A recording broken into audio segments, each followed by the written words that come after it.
Kiss করতে যাওয়ার আগেই ঠাস করে মেরে দিল। সবার সামনে এভাবে থাপ্পড় দেওয়া একদম সহ্য হচ্ছিল না। কম বেশি সবাই আর চোখে তাকিয়ে আছে। জান্নাত মুখে হাত দিয়ে চুপ করে আছে। আমি নিজেও কিছু বলতে পারছি না, শুধুমাত্র গালে হাত দিয়ে দাঁড়িয়ে আছি। সাইফ উঠে আমাদের কাছে আসলো। জান্নাত, তুই ওকে মারলি কেন?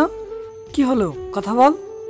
আমি সরি, তোমাকে আমি মারতে চাইনি, বাট তুমি সবার সামনে কিস করতে আসাতে কেমন একটা লাগছিল, তাই না চাওয়াতেও মেরে দিতে বাধ্য হয়েছি। প্লিজ আমাকে মাফ করে দাও। তুই জান্নাতকে কিস করতে চাইছিলি মানে? সাইফকে কিছু না বলে সেখান থেকে চলে আসতে লাগলাম। চাই না বিয়ে বাসায় এমন কোনো সিন ক্রিয়েট হোক যেটা করলে সবার মন খারাপ হয়ে যাবে। কোথায় যাচ্ছিস? এখানেই। আমার উত্তর দিয়ে যা। বন্ধুরা সবাই চলে আসছে।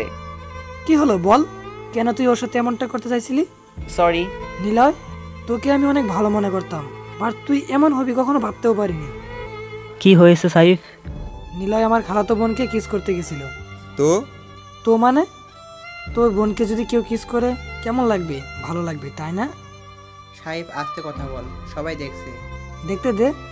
শালা, তুই তো আগে কখনো এমন ছিলি না, তাহলে আজকে না তুই আমার বোনের সাথে এমন করতে আসছিলি? হ্যাঁ, জানাত আমার খালাতো বোন, বাট বোন তো। ভাই, আমি তোকে সব খুলে বলবো, তুই প্লিজ আমার সাথে চল। নিলয়কে আমি অনেক আগে থেকে চিনি, তুই আমার সাথে রুমে চল। জান্নাত সাইফকে টানতে টানতে নিয়ে যাওয়ার সময় বলল, তুই কারো বন্ধু হওয়ার যোগ্য না, তুই বন্ধু নামের কলঙ্ক, আর কখনো আমার সাথে কথা বলার চেষ্টা করবি না। আর কিছু বলার আগেই জান্নাত সাইফকে নিয়ে চলে গেল। নিলয়, এটা বিয়ে বাড়ি, তোর আর জান্নাতের সম্পর্ক কেউ জানে না, আর তোদের বাসা থেকে মেনে নেবে কিনা সেটাও জানি না। তাদের দুজনের সম্পর্ক কি ঠিক বুঝলাম না। দুজন দুজনকে লাভ করে। তুই জানলি কি করে? আমি তো আসলে হ্যাঁ, মনে পড়েছে, আমাকে কল দিয়ে নিলয় বলেছিল। ও, এসব ভালো লাগছে না। চল ওখানে বসি। না, আমাকে যেতে হবে। কোথায় যাবি? আরেকটা মায়ের কাছে। কিন্তু আঙ্কেল তো একটা মাত্র বিয়ে করেছে। সেটা রাফিদের থেকে জেনে নিস। আমি গেলাম, আর আব্বু আম্মু কিছু জিজ্ঞাসা করলে বলবি সমস্যার জন্য ওখানে গেছে। বাই, ভালো থাকিস। আর সেখানে না থেকে চলে আসলাম। মোড়ের পাশে দাঁড়িয়ে থাকার পর বাস আসলো। কোনো কিছু না ভেবেই বাসে উঠে পড়লাম। অনেক কাজ যে বাকি আছে। অবিদের বাসায় আসতে অনেকটা রাত হয়ে গেল। বাসার বাইরে থেকে কলিং বেল চাপতেই দরজা খুলে দিল। নিলয়, তুই এত রাতে? দেখতে আসলাম। আয় ভিতরে আয়। তুই বস, আমি তোর জন্য জুস নিয়ে আসছি। সেসব লাগবে না মা, তুমি এখানে বসো, কিছু কথা আছে। যা বলার পরে বলবি, বাট তার আগে তোকে কিছু খেতে হবে। ক্ষুধা নাই। আমিও শুনবো না। পানি খাচ্ছি। ওকে। চুপ। ফ্রিজ থেকে জুসটা বের করে গ্লাসে করে আমাকে দিল। এখন বল। আমি এখানে 2 দিন থাকবো, তারপর এখান থেকে চলে যাব। বাট কেউ যদি জিজ্ঞাসা করে কোথায় গেছিলাম, বলবে ট্যুরে গেছে। কিন্তু কেন? কারণ আমি সত্যি করে ট্যুরে যাচ্ছি। কার সাথে যাবি? ফ্রেন্ড, তুমি চিনবে না। ঠিক আছে, তুই রেস্ট নে, অনেকটা পথ জার্নি করে আসছিস। বসে না থেকে অবি রুমে গেলাম। যদিও আরও রুম রয়েছে, বাট দুজন একসাথে ঘুমাইলে ভালোই হবে। বাসায় থেকে অবির সাথে আড্ডা এবং মায়ের সাথে গল্প করে 2 দিন কাটালাম। আম্মু বারবার মাকে কল করে জিজ্ঞেস করছিল আমি এই বাসায় আছি কি না। 2 দিন পার করার পর মাকে বলে বাসা থেকে চলে আসলাম। 2 মাস বাইরে থেকে কাটাতে হবে। এটা করলে হয়তো জান্নাতের প্রতি রাগটাও কমে যাবে। আমি চাই না জান্নাত আমার জন্য কষ্ট পাক, বাট সেদিনের ওই থাপ্পড়টার জন্য কেন জানি ওকে নিয়ে আর ভাবতে ইচ্ছে করে না। 2 মাস পর রাস্তা দিয়ে হেঁটে যাচ্ছি, আর মাথার মধ্যে সব মনে করছি। অনেক দিন হলো সবার সাথে যোগাযোগ নেই, থাকবেই বা কী করে। কখনো যোগাযোগ করতেই চাইনি। এটা না যে কারো কথা মনে পড়তো না, সবার কথা মনে পড়তো, বাট জান্নাতের কথা তেমন মনে পড়েনি। জান্নাত নিজের মন জান্নাতকে ভুলিয়ে দিতে চায়। আর না হেঁটে বাসের জন্য রাস্তার পাশে দাঁড়ালাম। কিছু সময় পর বাস আসতেই উঠে বাসের একটা সিটে বসলাম। জান্নাতকে কতই না ভালোবাসতাম, কিন্তু এখন যতটা ভালোবাসি তার থেকে বেশি ওকে অসহ্য লাগে। মনে পড়লেও আগের মতো কিছুই ভাবি না। একটা সময় ছিল যখন কিনা জান্নাতকে নিয়েই ভাবতাম, বাট হঠাৎ করে আমার কি হলো নিজেও জানি না। টিকিট টিকিট টিকিট, সবাই টিকিট বের করেন জলদি। হঠাৎ বাস কন্ডাক্টরের আওয়াজ শুনে নিজেকে স্বাভাবিক করলাম। ভাই আপনার টিকিট। এখনকার একটা 350 টাকা।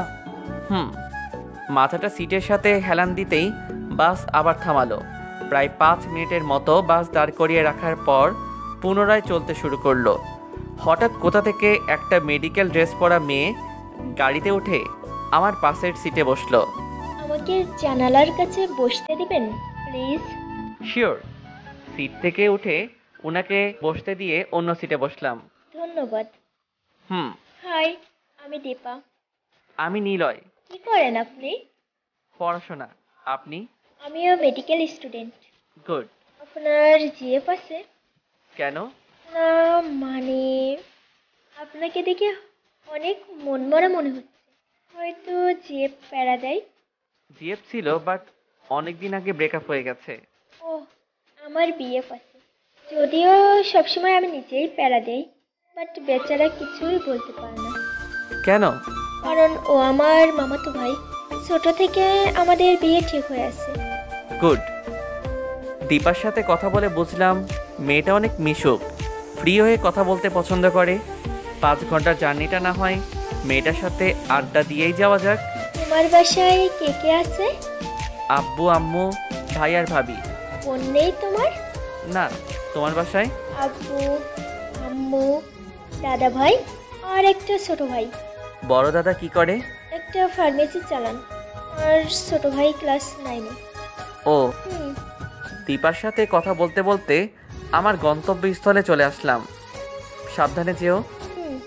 আর তোমার সাথে পরিচয় হয়ে অনেক ভালো লাগলো। আমারও। আল্লাহ হাফেজ। আমি হিন্দু। তোমার দাদা বলাতেই বুঝতে পারছিলাম। সাবধানে যেও। তুমিও? দীপাকে বিদায় জানিয়ে রিক্সা নিয়ে বাসার উদ্দেশ্যে রওনা দিলাম। অনেক দিন পর আবার বাসায় আসছি। বাসার সামনে আসার পর রিক্সাওয়ালাকে ভাড়া দিয়ে বাসার কলিং বেল বাজালাম। কয়েকবার বাজানোর পর ভাইয়া দরজা খুলে দিল। তুই? মা বাবা বাইরে আসো, তোমার গুণধর ছেলে ফিরে আসছে। এত চেঁচানোর কি আছে? আমি ক্রিমিনাল নাকি যে চিল্লানি দিয়ে সবাইকে জানাতে হবে? শুধুমাত্র এটার জন্যই তোর সাথে আমার কখনো বনে না। দরকার নাই পড়ার। আমি পাশ কাটিয়ে আসতে যাব, তখনই আম্মু আব্বু আসলো। কোথায় গিয়েছিলি না বলে? বলেই তো গেছিলাম। তুই এমন ভাবে কথা বলছিস কেন? ঠিকভাবেই তো কথা বলছি। কিভাবে কথা বলতে হবে? নিলয়, তুই রুমে গিয়ে ফ্রেশ হয়ে নে, তারপর কথা হবে। দাঁড়িয়ে না থেকে রুমে গিয়ে ফ্রেশ হয়ে নিলাম। বিছানার উপর বসে আছি, তখন ভাবি রুমে আসলো। মন খারাপ? না। হঠাৎ করেই উধাও হওয়ার কারণ কি বলবেন ভাইয়া? ঘুরতে গেছিলাম। আমাদের রেখেই? তোমাদের সাথে হানিমুনে গিয়ে আমি কি করব? জান্নাত ছিল তো আমাদের সাথে, তুমি গেলেও পারতে। দরকার নেই। খেতে আসো। যাও, আসছি। ভাবি রুম থেকে যাওয়ার পর আরও কিছু সময় বসে থাকার পর নিচে আসলাম। চুপচাপ খাবার খাওয়ার পর উঠে ছাদে চলে আসলাম। আনমনে দাঁড়িয়ে আছি, তখন ভাইয়া আর ভাবি আসলো। কি করছিস? দেখতেই তো পারছিস। এমন কথা বলার মানে কি? একা থাকতে চাই। ঝগড়া হয়েছে জান্নাতের সাথে? এখানে আমাদের সাথে এমন করার মানে কি? জান্নাত নামের কাউকে চিনি না। তাই নাকি? তো আমি যে ওকে এতগুলো কথা শোনাইলাম সেটা? জানি না। কাল আমাদের সাথে যাবে? কোথায়? আমাদের বাসায়। পারবো না। দেখা যাবে।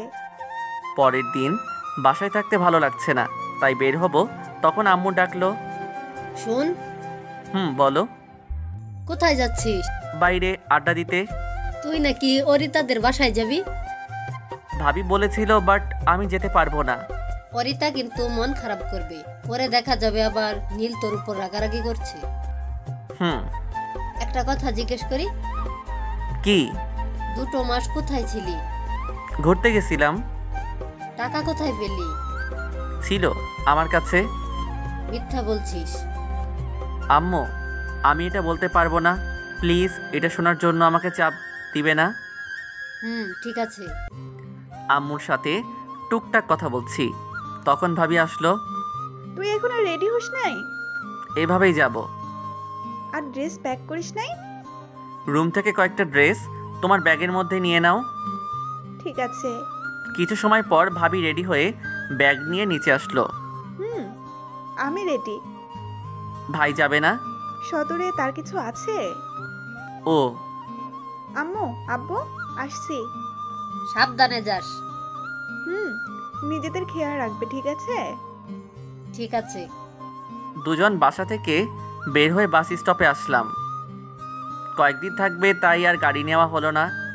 গাড়িতে দুজন পাশাপাশি সিটে বসার পর ভাবির থেকে ফোন নিয়ে গান শোনার সাথে ফেসবুক চালাতে লাগলাম। ভাবিদের বাসার সামনে আসতেই দেখলাম জান্নাত ছাদে দাঁড়িয়ে আছে। একবার তাকাতেই মাথা নিচু করে নিলাম। দাঁড়িয়ে রইলে যে, আয়। চলো। ভাবির সাথে বাসার ভিতরে আসতেই ভাবির মা বাবা রুম থেকে বের হয়ে আসলো। কেমন আছিস মা? ভালো। তোমরা সবাই কেমন আছো? ভালো। আর নিলয়, তোমার কি অবস্থা? জি, আমিও ভালো। তা বাবা, মাঝে মধ্যে কোথায় হারিয়ে যাও? যেখানে সাধারণ মানুষ ভয় পায় বাট কিছু মানুষের শান্তি মেলে, সেখানে থাকি। তোমার কথা ঠিক আন্দাজ করতে পারলাম না। আন্দাজ করার মতো কথা বললে ঠিকই আন্দাজ করতে পারতেন আঙ্কেল। বাবা, তুমি ওর কথা বাদ দাও। একদম টেরা, সব সময় উল্টাপাল্টা কথা বলে। নিলয়কে রুম দেখিয়ে দে। ভাবির সাথে উপরে গিয়ে একটা রূপ দেখিয়ে দিল। তুই গিয়ে ফ্রেশ হয়ে নে। ঠিক আছে। আর শোন। বলো। বাবা মায়ের সাথে অমন করিস না। ঠিক আছে। যা, ফ্রেশ হয়ে নে। ভাবি যাওয়ার পর রুমে গিয়ে ফ্রেশ হয়ে বাথরুমের বাইরে আসতেই দেখলাম জান্নাত বিছানার উপর বসে আছে। কেমন আছো? কিছু বললাম না। রেগে আছো? আপনি কে? দেখো, আমি কিন্তু মজা করছি না। প্লিজ ভালো করে কথা বলো। রুম থেকে বের হ। আবার? এটাই আমার ভালো করে কথা বলা বোঝায়। আমি কিন্তু রেগে যাচ্ছি। আউট। এইটুকু বলতেই রুম থেকে চলে যাওয়ার জন্য ঘুরতেই শার্ট খুললাম। হঠাৎ করে কারো হাতের স্পর্শ পেলাম। আচমকা ঘুরে দেখলাম জান্নাত অপরাধীর চোখে তাকিয়ে আছে। তুই যাস নাই? তোর পিঠে এগুলো কি? কই, কিছু না তো। একদম মিথ্যা বলবি না। বল, এগুলো কিসের দাগ? জানি না, অনেক আগে থেকেই লেগে আছে। কেন মিথ্যা বলছিস? আগে তো কখনো বলিস নাই, তাহলে কেন এমন করছিস? তোর কথা বলা শেষ হলে যেতে পারিস। যাব না। মেজাজ কিন্তু একদম খারাপ করবি না। করলে কি করবি তুই? জান্নাতের কথা শেষ হতেই চুলের মুঠি ধরে মুখটা নিজের মুখ বরাবর নিয়ে এনে বললাম, আজ থেকে 2 মাস আগে খুব তো ভদ্রতা দেখাচ্ছিলি, আজ হঠাৎ এমন করার কারণ কি? সেদিন তোমার ফ্রেন্ড ভুল বুঝেছে, তো আমার কি করার আছে? আমি কি ওকে বলেছিলাম তুমি আমাকে কিস করতে আসছো? কে ফ্রেন্ড? সাইফ। বন্ধু তো আমার না, ওটা তো তোর কাজিন। হয়তো তলে তলে অন্য কিছু হতে পারে। কি বলতে চাইছো তুমি? মানে লাভার। আর পুরোটা না শুনেই আমাকে ধাক্কা দিল, কিন্তু বেচারি হয়তো ভুলেই গেছে আমি ওর চুল ধরে আছি, যার ফলস্বরূপ চুলে টান লেগে ফ্লোরে পড়ে গেল। অনেক শক্ত করে ধরেছিলাম, হয়তো একটু বেশি ব্যথা পেয়েছে। তুই কখনো আমাকে বুঝবি না। যাকে এত লাভ করি আজ সেই বলছে আমি আমার আন্টির ছেলের সাথে রিলেশনে আছি। কি ভাবিস নিজেকে? তুই নিজেকে কি ভাবিস? খুব সুন্দর একটা মেয়ে। আরে তোর জায়গা যেই থাকতো তাকে এতটা ভালোবাসতাম। তুই ভালোবাসার কি দিয়েছিস? সবাই ভালোবাসা পাওয়ার জন্য কষ্ট পায়, আর তোকে এত ভালোবাসার পরেও পেয়েছি শুধু অবহেলা। জান্নাতের দিকে লক্ষ্য করে দেখলাম কান্না করছে। জানিস বালের এই কান্না করতে। আমি সব কিছুর জন্য সরি।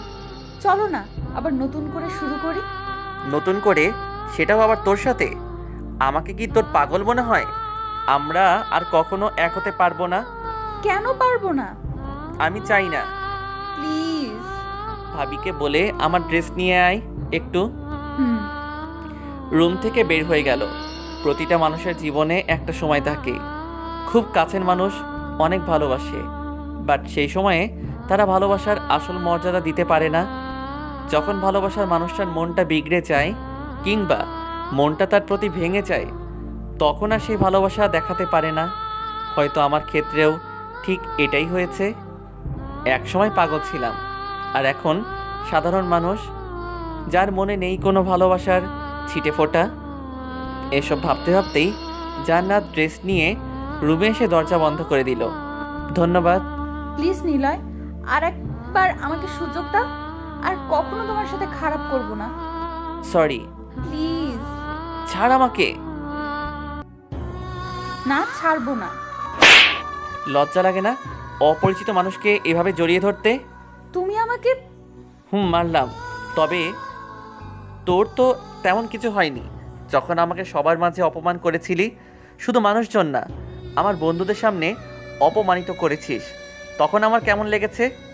কিছু না বলে চুপ করে আছে। নিলয়, খেতে আয়। আসছি। তাড়াতাড়ি। একটা টি শার্ট পরে বাইরে আসতে যাব, তখন ছ্যাঁচড়ার মতো জান্নাত আসতে লাগলো। তুই আগে যা। তুমি চলো। বাল। চল। না বললেও যাব। Good boy. কথা না বাড়িয়ে রুম থেকে বের হয়ে নিচে আসলাম। বস এখানে। খাবার খাওয়া শেষ করে কিছু সময় গল্পগুজব করার পর ভাবিকে বললাম, তোমার ফোন কোথায়? রুমে কেন? লাগবে। দেখ, টেবিলের উপরে আছে, সেখান থেকে নে। রুম কোনটা? ওইটা। ঠিক আছে। বসে না থেকে উঠে গিয়ে ভাবি রুম থেকে ফোন নিয়ে রুমে আসলাম। বিছানার উপর শরীরটা এলিয়ে দিয়ে ইউটিউব থেকে গান শুনতে লাগলাম। ক্লান্ত থাকার জন্য অনেকটা ঘুম পাচ্ছিল, তাই পাশে ফোন রেখে ঘুমিয়ে গেলাম। ফোনের আওয়াজে ঘুম থেকে উঠে কল রিসিভ করলাম। হ্যালো। অরিতা কোথায়? রুমে হয়তো। ওর ফোন তোর কাছে কেন?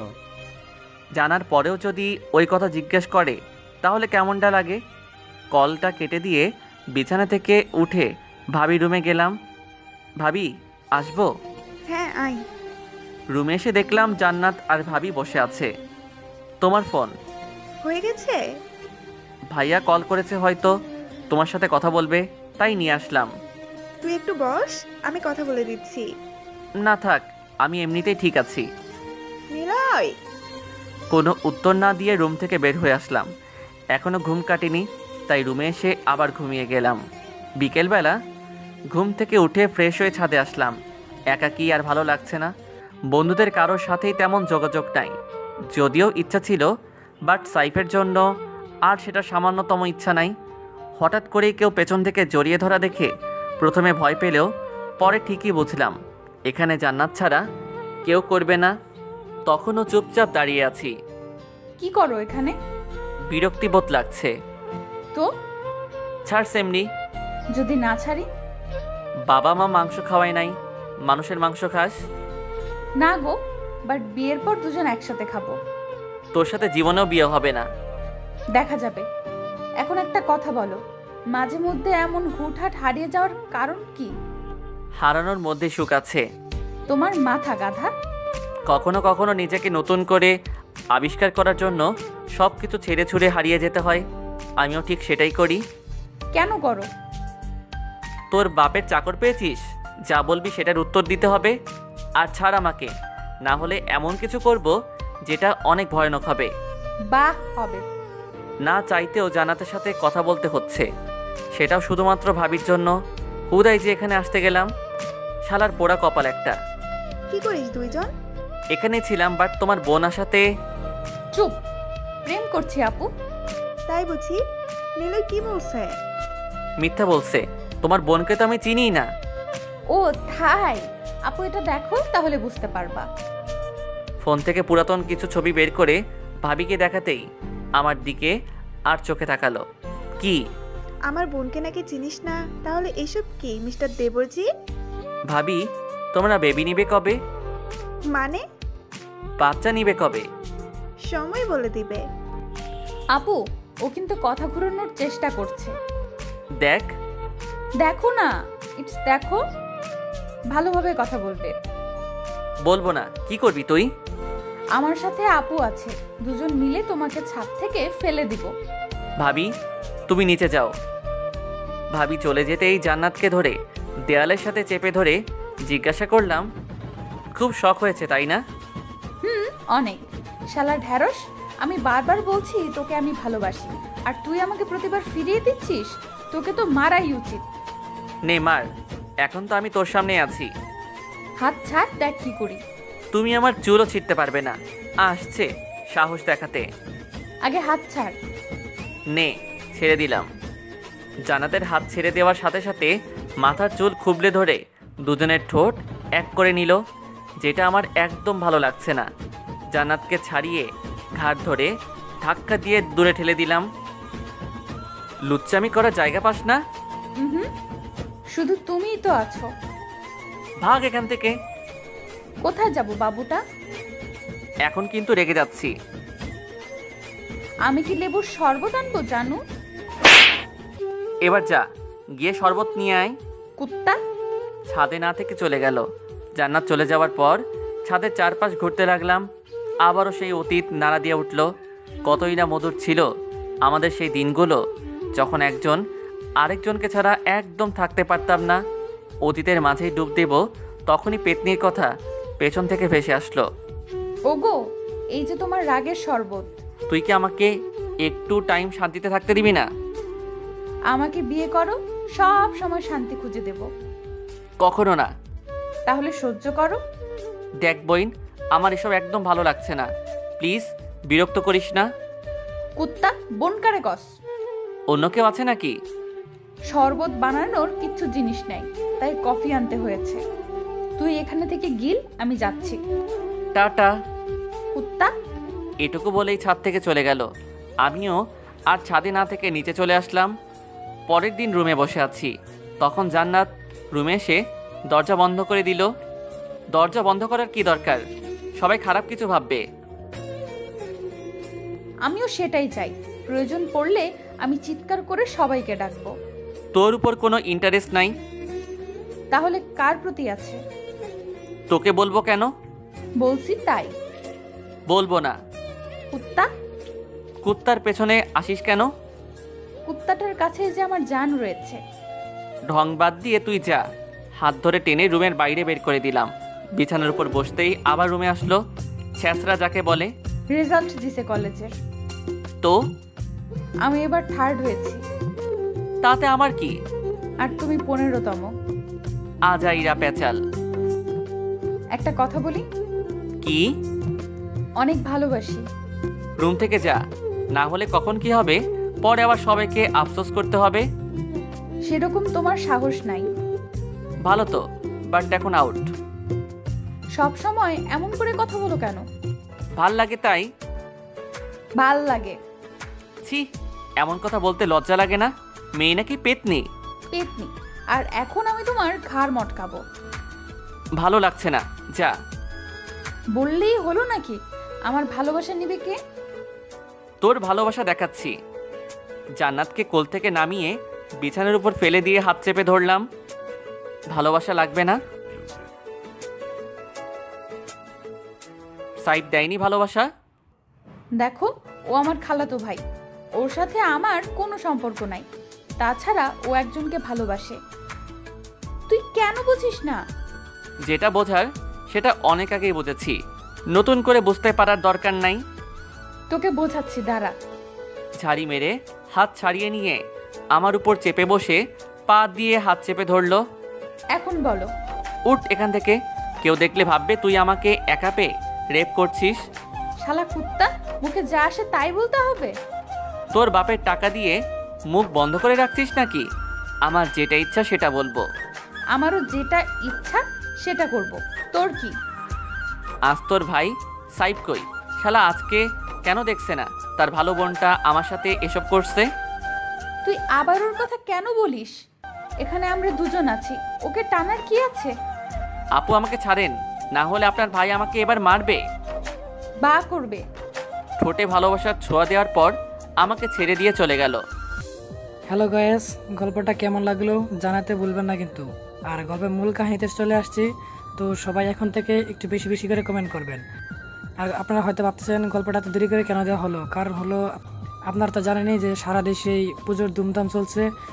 সো আমার পিছিয়ে যে ব্রেকগ্রাউন্ড দেওয়া আছে সেটা শুনে বুঝতে পারছেন যে কতটা হই হুল্লোড় হচ্ছে। তো আমরা যতটুকু সম্ভব চেষ্টা করেছি তাড়াতাড়ি দেওয়ার জন্য। আর তারপরের পর্বটা খুব তাড়াতাড়ি পেয়ে যাবেন। সেই পর্যন্ত সবাই ভালো থাকুন।